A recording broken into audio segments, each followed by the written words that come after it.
Always fresh, always fair. The Guy Benson Show. It's the Guy Benson Show. Appreciate you being here with us. GuyBensonShow.com is our website. Podcast always free. So we've talked a bit about the Epstein controversy for years. Also recently, for obvious reasons, we've mentioned it with guests. I've given some of my thoughts. I have not gotten your thoughts. I have not taken the temperature of this audience yet based on these updates, but the President of the United States keeps being asked about it, and therefore he keeps talking about it. Democrats are now suddenly very hot to talk about it. The media is out there hyping it, questions for him all the time, etc. Where does this story rank in your mind? Is this a priority? Do you care? Are you upset with the way this has been handled? We're being told that a lot of Trump's base is very, very angry with him about that. Is that true? At least in your experience. Call us. Let us know how you're feeling about this. 833-456-1300. And the lines are jammed. Let's start in Virginia with Laura. Laura, welcome to the show. How you doing? I hope you're doing okay. Same, yes. All right, so how do you feel about this? Well, I'm a supporter of Trump most of the time, as I am with, most good policies. But I'm a bit skeptical simply because he hasn't followed through, and he always follows through with most anything else he's done. So you think it makes you feel weird. You feel like maybe there could be smoke and fire here potentially? I feel like more than potentially, just simply because it's not talked about and it's just wondered about, All right, fair enough. And I think there are plenty of people who fall into that camp, like you, Laura. In Virginia, thanks for the call, getting us started. 833-456-1300. 833-456-1300. Jenny, calling from Santa Rosa, California, listening on KSRO. So glad you're here. Thank you. For me, personally, it is definitely not. It's not a priority. I think the media just seems like they're distracting from all of Trump's great accomplishments, the tariffs, the great job he's done at the border, et cetera. I mean, I feel like he'll bring it up, in his good time, and he's got his reasons. I trust whatever the holdup may be regarding this, but it's definitely, I'm not affected by this. Okay. Thanks, Jenny. Appreciate the phone call. 833-456-1300. So one person's kind of skeptical of Trump on this. A next caller, trust Trump, not a priority. 833-456-1300. 833-456-1300. Let's go to WLS land, Chicago, Illinois. Hi, Mike. Hi. Look, I think Trump has got an administrative agenda. He's on a roll. He's getting things done. He's dismantling all this leftism. And consider the source, the media, the Democrats. What is their background? I think their mendacity has proved itself over and over again, and they're trying to hide their own venality. Yeah, I mean, I think, and thanks for the call, Mike, I think the point about the dishonesty from the left is a fair one. I also think the point of the cynicism, right? They didn't care about the story almost at all until they got the sense that maybe this could cause a political problem for Trump, specifically within his own base. And all of a sudden they're like, oh, look at this shiny object. Oh, we've got to get to the bottom of it. To me, it's very transparently political, the game that they're playing. But that doesn't necessarily mean that people's curiosities or frustrations are satisfied. Just because the Democrats are being cynical isn't unto itself an argument on the substance. So that's part of the reason I wanted to take your calls on this and get a sense of how you're feeling. At 833-456-1300, toll-free connection here at the Guy Benson Show as we take your calls. Let's go out to the Pacific Northwest. And David, who's calling from Seattle and KTTH. Hi, David. Welcome. Hey, Guy. Thanks. Love your show. Thank you. I could care less, and I agree. You just hit the nail on the head. It's a political witch hunt. This is what Trump means by it's a hoax, because they're perpetrating, what we don't know, or what the object of us not knowing exactly what is in all the files, hundreds of thousands of them, and using fear to try to, fracture the Republican Party. It's not going to happen.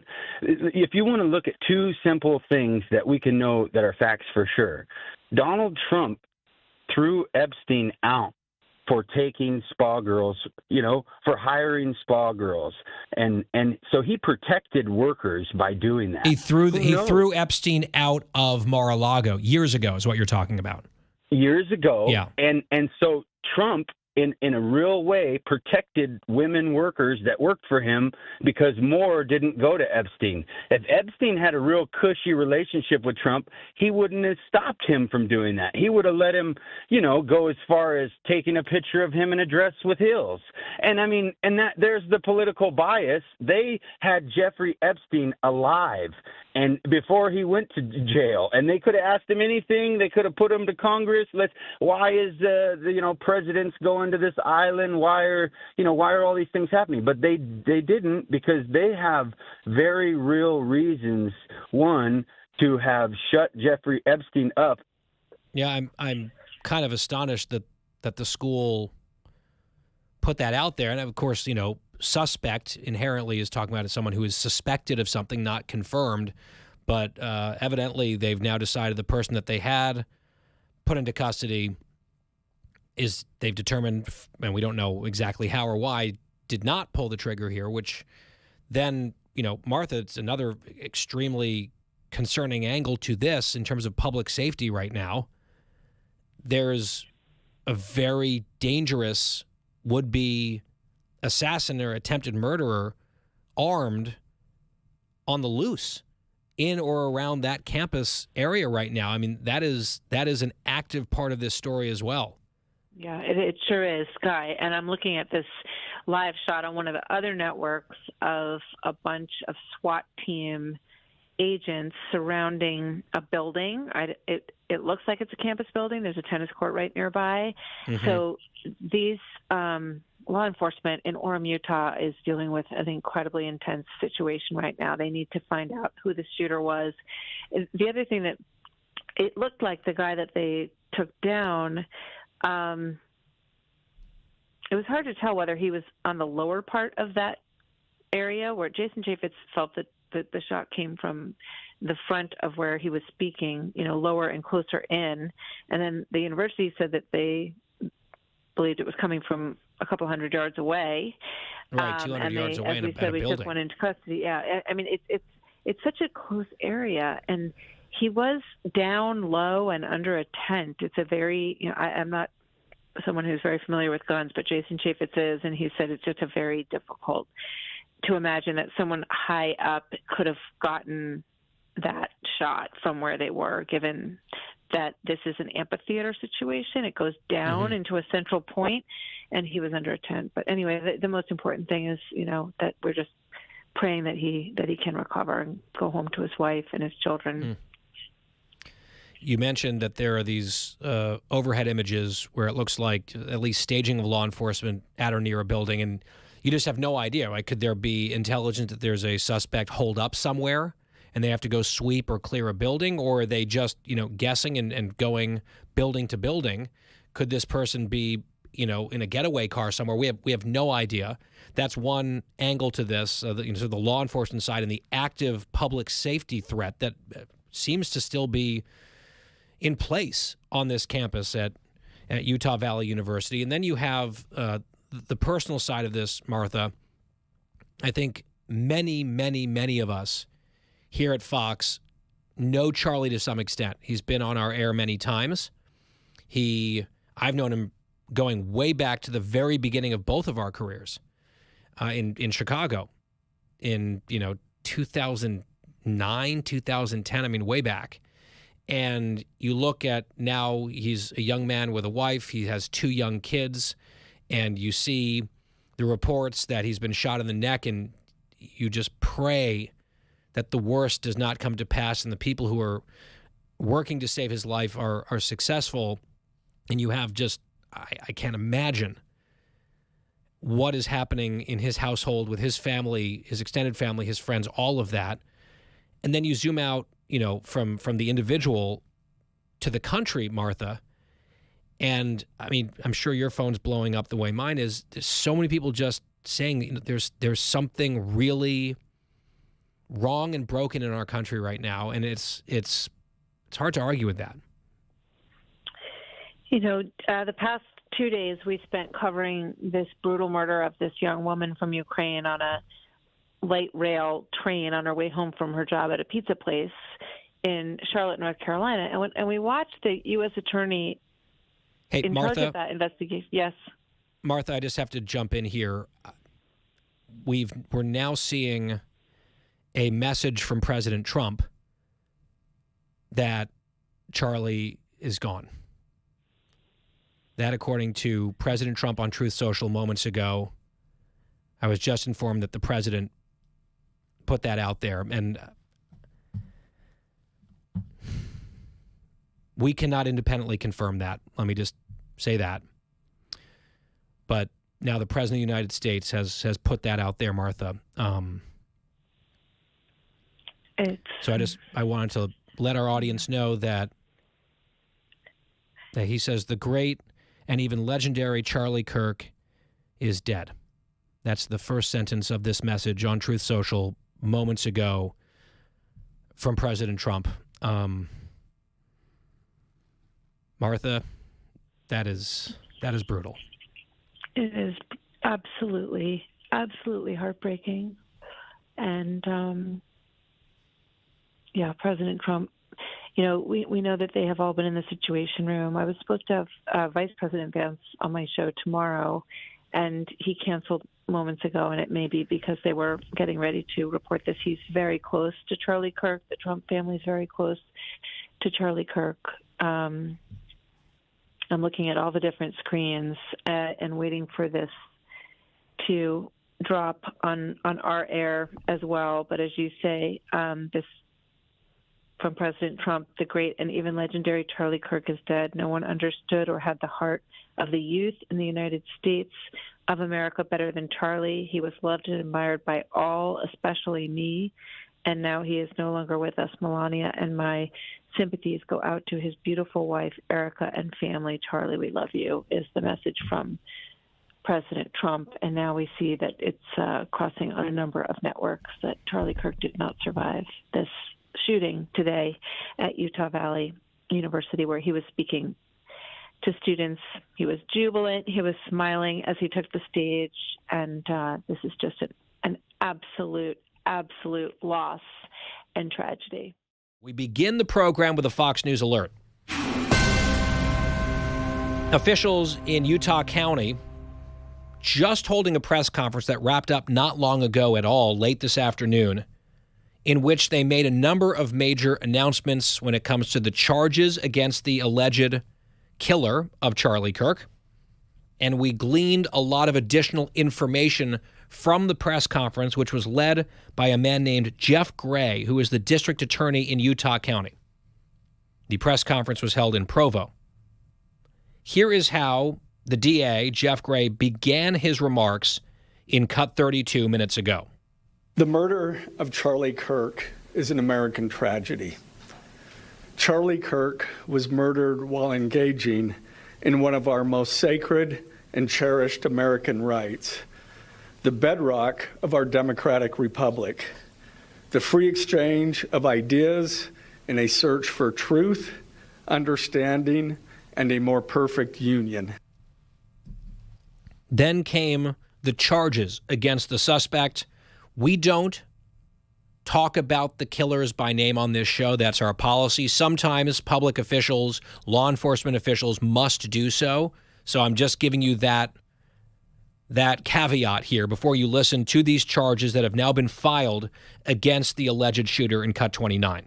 I am filing a criminal information charging Tyler James Robinson, age 22, with the following crimes.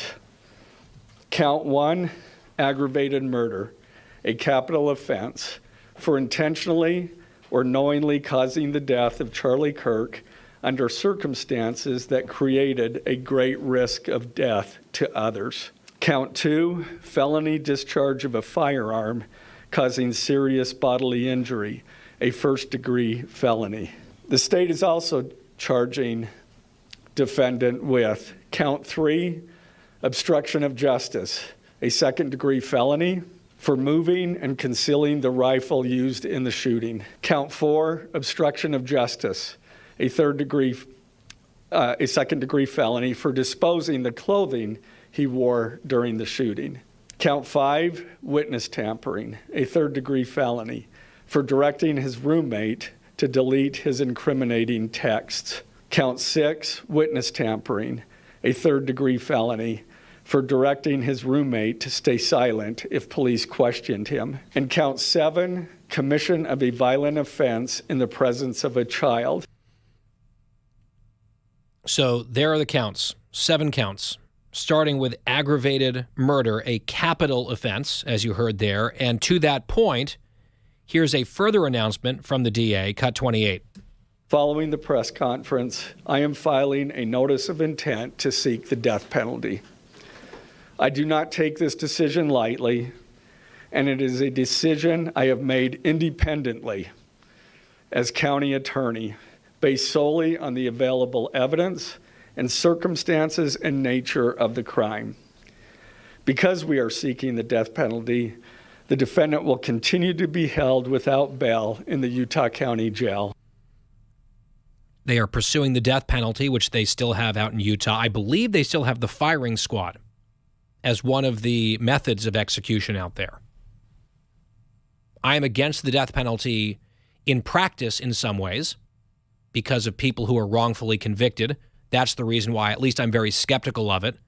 But when someone's guilt is absolutely ironclad and proven beyond all doubt, not just a reasonable doubt, and especially given the nature of this crime and the corrosiveness, the unique corrosiveness of politically motivated violence, I think this is exactly the right decision to pursue capital punishment, the death penalty against this individual.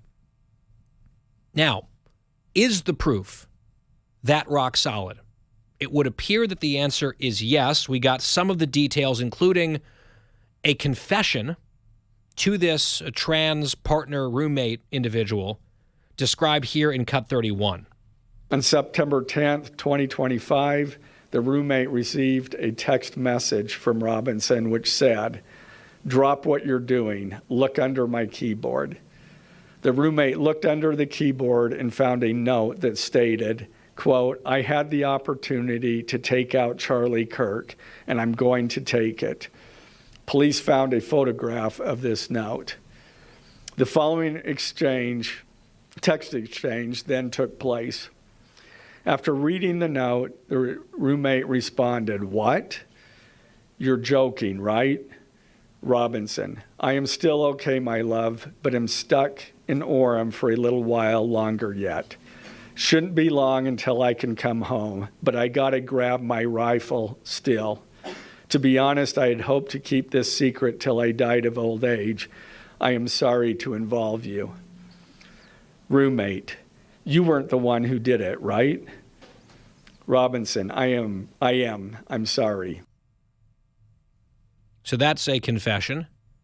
It might, based on that, exculpate this roommate who seemed shocked by this, and at least based on that text exchange, there was just an expression of disbelief and almost an apology. Hey, I wanted to take this secret to my grave. Obviously, it's not a secret anymore. We'll look into whether or not there were others who might have had some foreknowledge of this. That's very much undetermined right now. We'll talk about that a bit later on. But that would be a confession. We also learned in this press conference that there is now lots of DNA evidence as well on the gun, on the trigger. All right, this guy did this. He did it. His DNA is everywhere. He had means, motive, opportunity, and a confession, and the DNA. Why did he do it? As we will discuss later in the show, there are a lot of people who have been shouting loudly for days that this is actually a right-winger who shot Charlie Kirk. That has been very clearly untrue for days, but that didn't stop them to the point that a great many Americans actually believe, at least for now, that the accused assailant is on the right. That is untrue. This was a left-wing person and a specific, explicit, undeniable act of political violence against Charlie Kirk because of his beliefs. Here is cut 30, some of that information that we learned. Listen. Robinson's mother explained that over the last year or so, Robinson had become more political and had started to lean more to the left, becoming more pro-gay and trans rights oriented.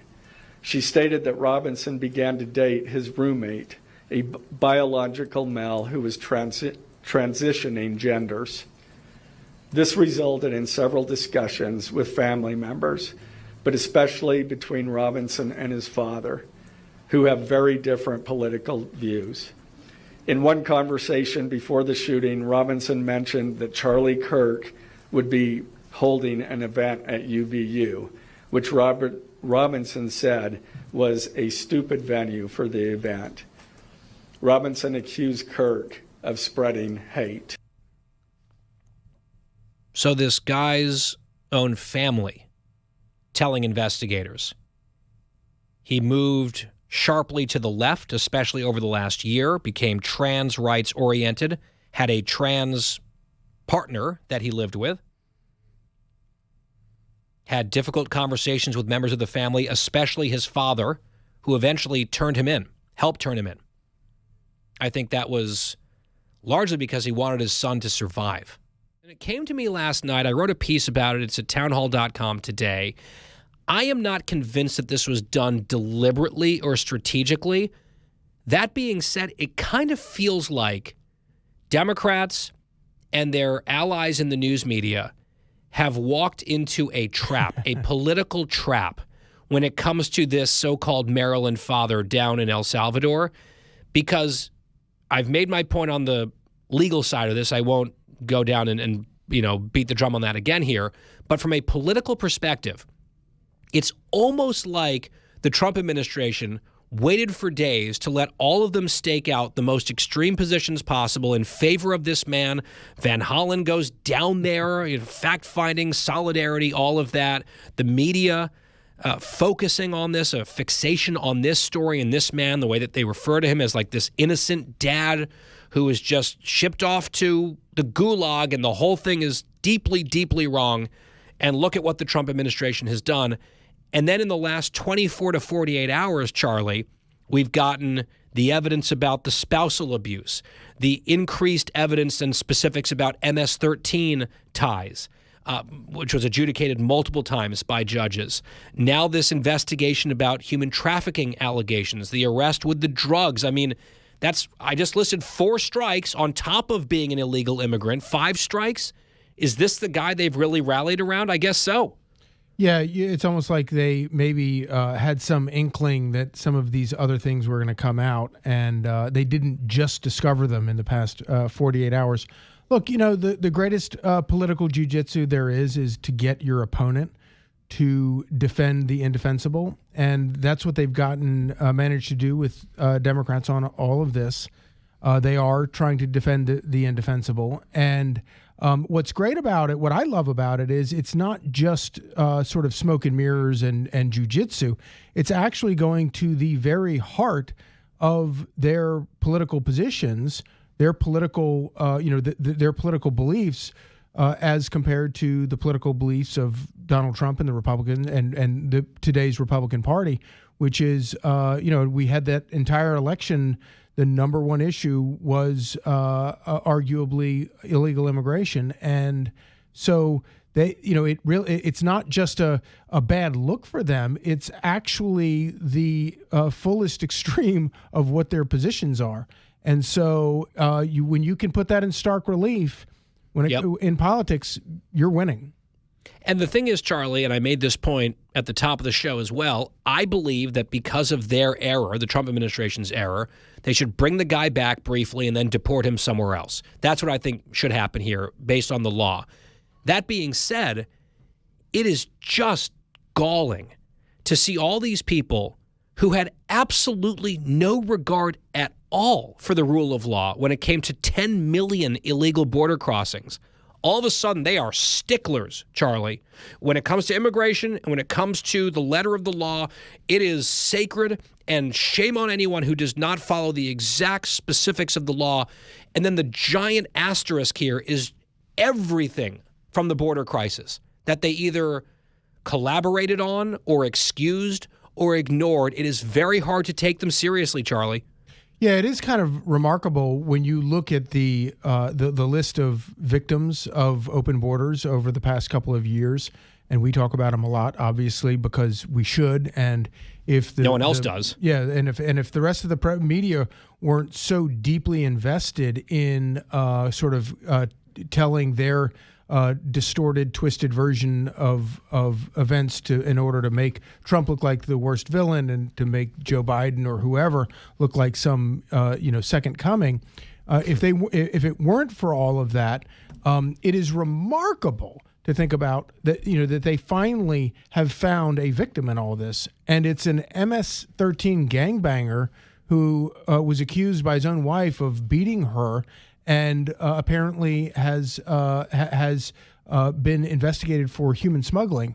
It really is kind of galling, and I have to say that that press conference at the White House earlier this week, where you had Rachel Morin's mother speaking to the press, was one of the most extraordinary things I think I have ever seen play out in the White House press briefing room. And at the end of it, to me, the most remarkable thing about all of it was at the end of it, and she was lecturing the very reporters sitting in those seats. And she was talking about the fact that they were not telling, they were telling a version of the truth maybe, but they were not telling the important version of the truth or the truest version of the truth. And at the end of it, you could hear a pin drop, and to listen. And then, of course, you started to hear off camera all of these apologies from the press. That was just an extraordinary moment and a deserving moment for the press, if you ask me. We played the entire thing, 8 minutes, on this show because she deserves to be heard. We mentioned a few times that the Media Research Center looked into this, ABC, NBC, CBS, their combined news coverage of the Maryland father, something like 64 minutes so far on their broadcast network news shows, 0 minutes and 0 seconds on the Rachel Morin murder trial. Serious question. And the details are horrific. How twisted of a mind must you have when it comes to news judgment that you look at those two stories and you see all the value of one and none of the value of the other? I can't even wrap my brain around how far removed you have to be from like the news process, from the public safety process, from the think, politics. Charlie, it's just they understand that their tribe is basically more or less in favor of illegal immigration. Yep. And negative stories about the consequences of their tribe's policies are bad and should be covered up and ignored. And to the extent that they want to talk at all about illegal immigration, they want to agitate basically on behalf of illegal immigrants to prevent as many deportations as possible. I think that is what is motivating a lot of this, because journalists, many of them represent the activist wing of the Democratic Party who pressure from the left the politicians of their party.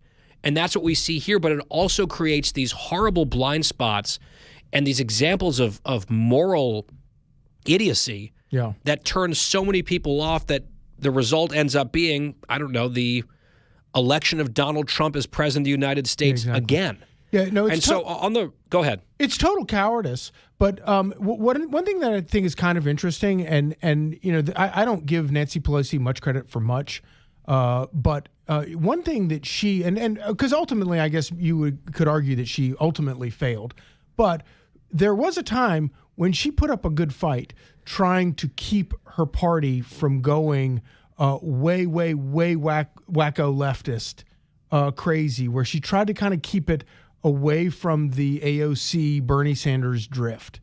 And she did it very effectively for some period of time. And then, of course, eventually the inmates took over the asylum, and they are where they are now. And she left leadership. But yeah, but although I do think it kind of began probably while she was still in leadership. But well, remember when they were going to do an anti-Semitism vote to condemn it, write a resolution condemning anti-Semitism because of something horrible either Ilhan Omar or Rashida Tlaib had said. Yeah. And the inmates running the asylum said, nope, we can't do that. We have to do an all bigotry matters, watering down, and Pelosi went along with it. That was a pretty bad warning sign along the path. And quite frankly, once the light goes out on her and she leaves Congress altogether, I really do think that it's going to go to a very, very dark place